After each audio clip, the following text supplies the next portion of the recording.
Welcome to Tami's Maths. This is NCERT 11th standard. I want to discuss the chapter sequence and series, and discuss all the problems in the NCERT book so that I can reach the students and I can be of use to the students to score marks, give them a lot of encouragement, give them a lot of motivation. Very first I want to tell, because the first class and first section with you, maths is not a difficult subject. Very first thing, I am not saying that because I should say something to encourage you. No, that students will find out very soon. No, if you are given false encouragement. Okay, maths is easy provided you understand that. You don't understand, then that becomes the most difficult subject. So I try my best to reach everybody, to reach all the NCERT students, so that I can make them understand this, I can make them feel easy, and I can create a lot of interest in them to work the questions and score the highest mark. 11th standard topics, all the 11th standard topics like sequence and series, binomial, permutation, combination, complex number, whatnot, all are most important for the competitive exam. So let's start it. So what is that we are going to register in our mind? I am going to get nothing less than centum in my NCERT exam, which is very possible. Nothing is impossible. All you need is a paper pencil. You have plenty. A paper pencil, whatever is told to you, sit, discuss, write it, and if you want you can even speak it, so that it will enter your mind very well, and anytime you want you can put it into the paper in an exam. Okay, try all this and you will surely agree with me that whatever I said is correct. So let's start. This sequence and series. Okay, today in this video I am going to discuss all the theory. Some may be a little extra. Some may be a little extra.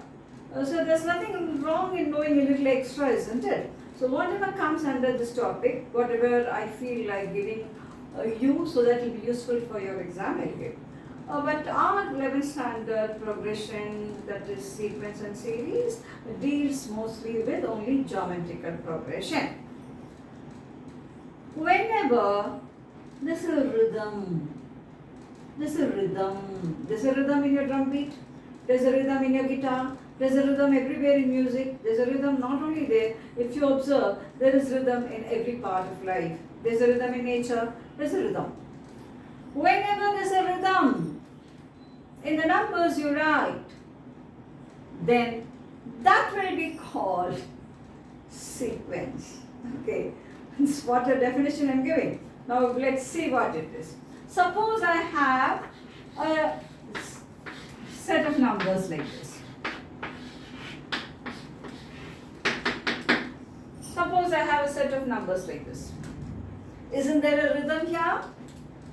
The rhythm is very beautiful. The rhythm makes you dance.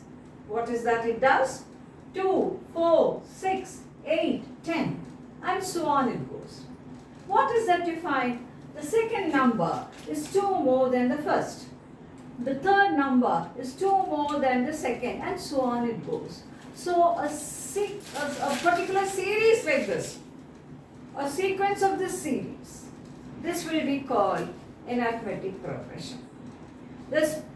We have rhythm, but the rhythms, there are different types of rhythm, isn't it? Likewise, this rhythm or this way of the numbers going or behavior of numbers like this is called arithmetic progression or arithmetic progression. This is called arithmetic progression. What is that you will find in a general arithmetic progression? The second minus the first is equal to the third minus the second, and so on. So the general arithmetic progression will be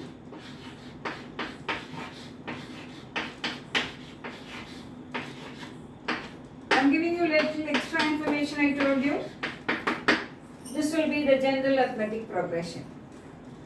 Now you find here that the term 1 is this. That's called the first term.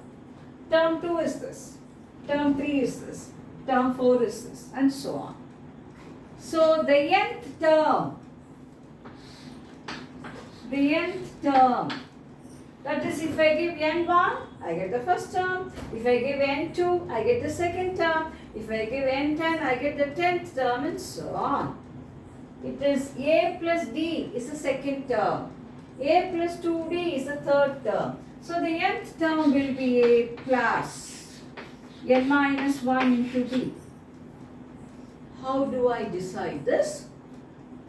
2 for the third term, 3 for the fourth term, and so on. For the nth term, it is n minus 1. What is A? A is the first term. What is D? D is the common difference. What is the common difference here? 2. 4 minus 2, 2. 6 minus 4, 2. So that will be called the common difference. This is arithmetic progression. This is called an arithmetic progression. Now the sum of this arithmetic progression is Sn. Sn you call sum till n terms. Will be n by 2. 2a plus n minus 1 into d. 2a plus n minus 1 into d. What is n? The sum of n terms, no, that n. A, first term. And what is d? Common difference. So this could be derived. Sn is anything you speak could be derived. If you don't derive it, they become axioms. Sn is n by 2 into 2a plus n minus 1 into d. That is sum of the n terms. Next,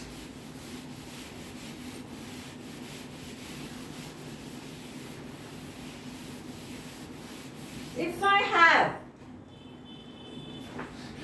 A, B, C to be in arithmetic progression, then B minus A is equal to C minus B.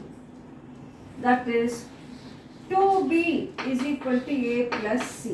So the arithmetic mean of B is called the arithmetic mean of A and C. B is A plus C by 2. So the arithmetic mean of A and C is A plus C by 2.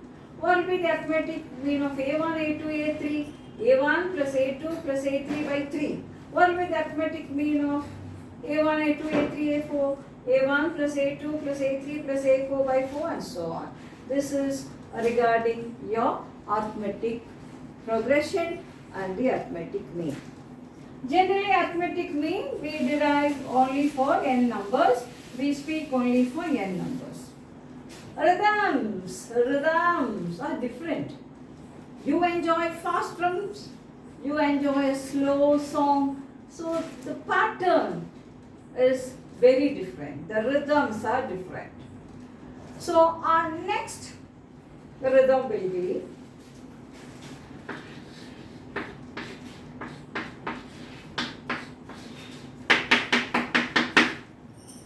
2, 4, 8, 16 and so on. 2, 4, 8, 16 and so on. This pattern of series will be, this pattern of sequence will be called geometric progression. 4 by 2, 2, 8 by 4, 2, 16 by 8, 2 and so on. That is, second term by first term is equal to third term by second term and so on. This is called a geometric progression. A geometric progression in general will be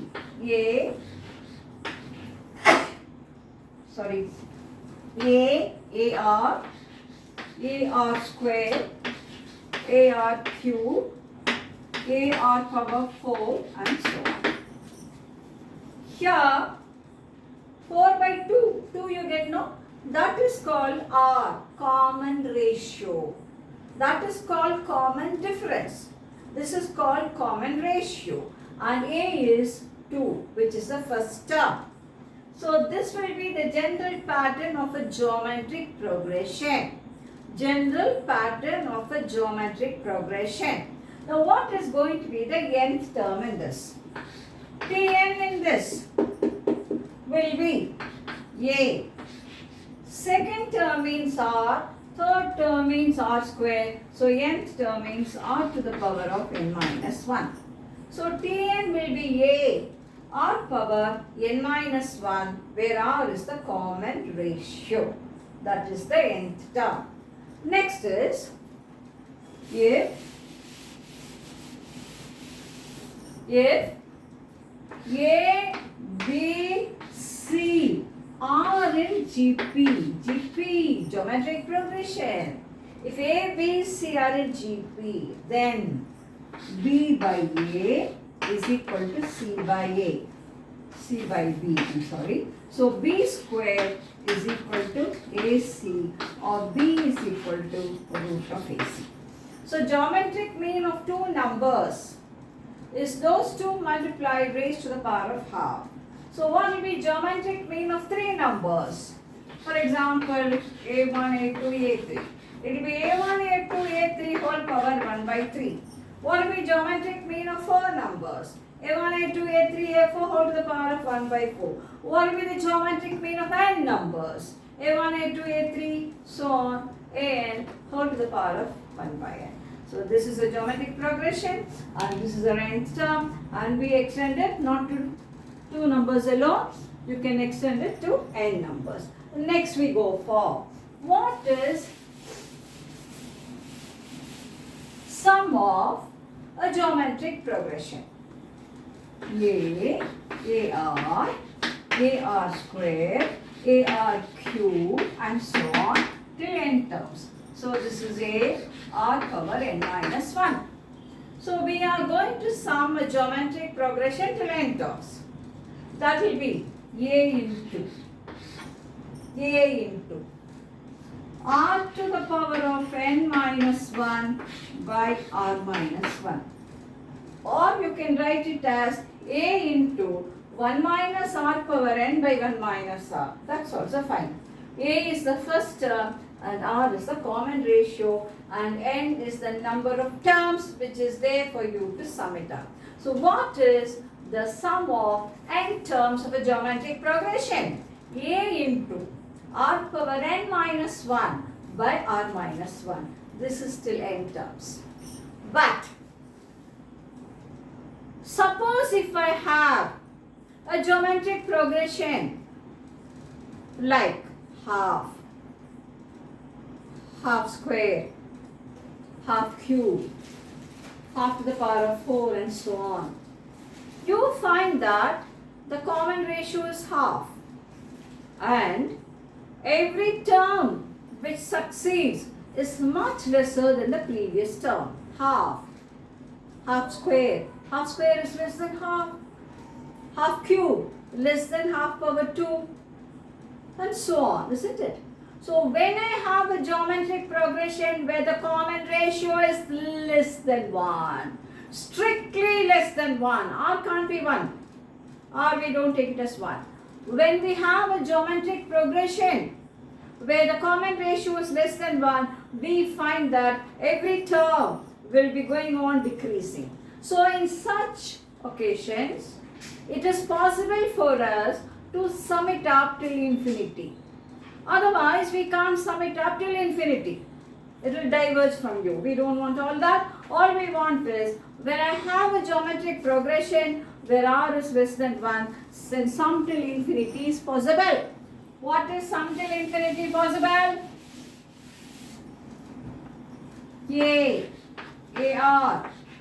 AR square, and so on you have. The sum till infinity will be A by 1 minus R, where this you say it as S infinity is equal to sum till infinity, A by 1 minus R. But what is the condition? What's the condition? R should be less than 1. R should be less than 1. Modulus of R should be less than 1. It can be negative also, but it should lie between minus 1 and 1. Okay? So S infinity is A by 1 minus R. Fine. Now, what is geometric mean we have? What is sum till n terms we have? What is sum till infinity we have? And what is the condition for us to have sum till infinity also we have? So with all this, let's go for the next rhythm. So we can have an AP, we can have a GP. We can have something, still we say is a sequence, but it cannot follow anything, or it does not follow anything. What do I mean by that? 1 square, 2 square, 3 square, like that it goes. It doesn't follow anything. It's not an AP, it's not a GP, but I can give it as a sequence. What is the thing I'll give? I'll say the nth term is n square. The nth term is n square. If I say for a sequence, the nth term is n square plus 1. The nth term is n square plus 1. Give the second term. What will be the second term? You will give n as 2. 2 squared, 4 plus 1, 5. Like that we may have sequence where it may not be in an AP or it may not be in a GP also. It can fall in something else. So we will see some problems in our next video. Oh, now our slogan for Tamis Max: love mathematics, enjoy mathematics, celebrate mathematics, do very well in your NCERT exam and get centum. That is also added to the slogan. That is our aim. So in the next, I will teach you some simple questions.